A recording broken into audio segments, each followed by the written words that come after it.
Welcome to our weekly roundup of key economic and business developments in Sri Lanka.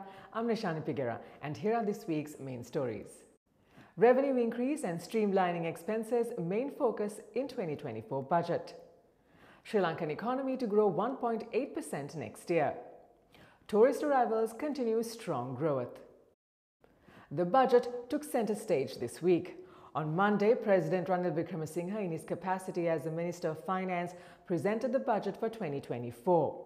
Expenditure is forecast at 7 trillion rupees, with the revenue estimated at 4 trillion, resulting in a deficit of 2.9 trillion rupees. The deficit is up 19% from the estimate of 2023 and amounts to 9.1% of GDP.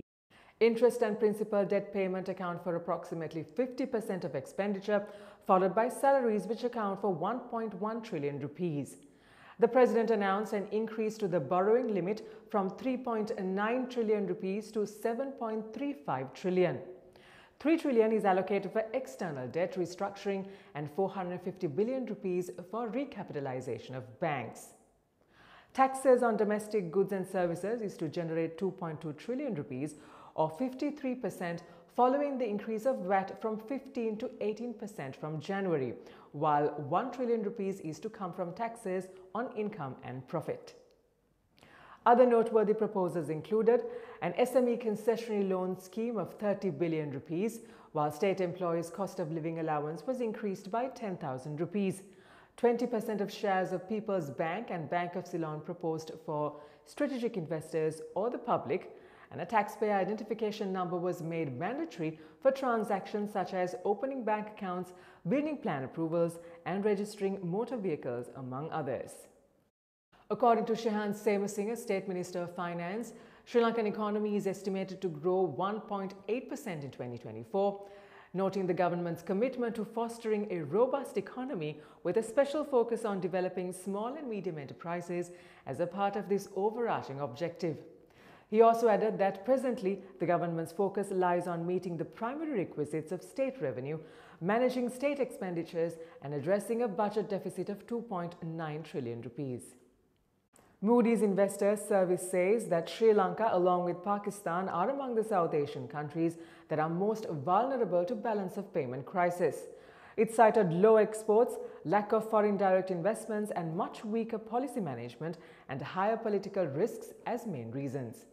Moody's added that Bangladesh, Pakistan, and Sri Lanka have much weaker infrastructure compared to India, contributing to high cost of trade, and that market access to other countries is limited due to having fewer trade agreements. India was identified as the least vulnerable country to BOP crisis. Worker remittances in October reached $517 million, up 66% from a year earlier. This brought the year-to-date figure to 4.8 billion. According to Manusha Nanayakkara, Minister of Labour and Foreign Employment, in 2023 there were just over 250,000 registrations for foreign employment. A large proportion of Sri Lankan migrant workers are semi-skilled and or low-skilled categories, according to the Institute of Policy Studies. According to the Department of Commerce, South Korea has expressed interest in establishing factories for at least 80 different industries in Sri Lanka. This is to focus on the production of electronic equipment and automotive spare parts.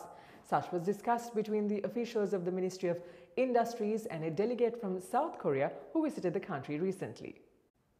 In our weekly tourism update, tourist arrivals in the first 12 days of November reached 55,491, pushing the yearly total past 1.18 million. Average daily arrivals continue to increase and stood at 4,624. The primary source market in the month was Russia, which replaced India, followed by Germany. Sri Lanka tourism projects just over 204,000 visitors in November, noting a busy winter season and from a series of travel promotions.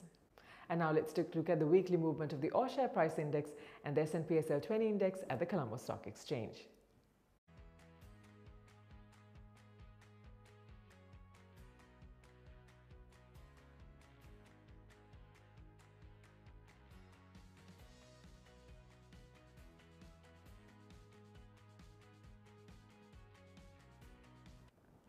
At the Treasury bill auction held on Wednesday, yields on all maturities contracted.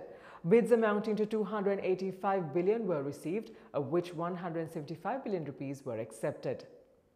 The Sri Lankan rupee was steady against the dollar this week, with the central bank's indicative mid-spot rate ranging around 327 to 328 rupees. And that winds up the update for this week. Do subscribe to our YouTube channel at the link below for regular updates on economic and business developments in Sri Lanka. Until we see you again next week, thank you for watching. Stay safe.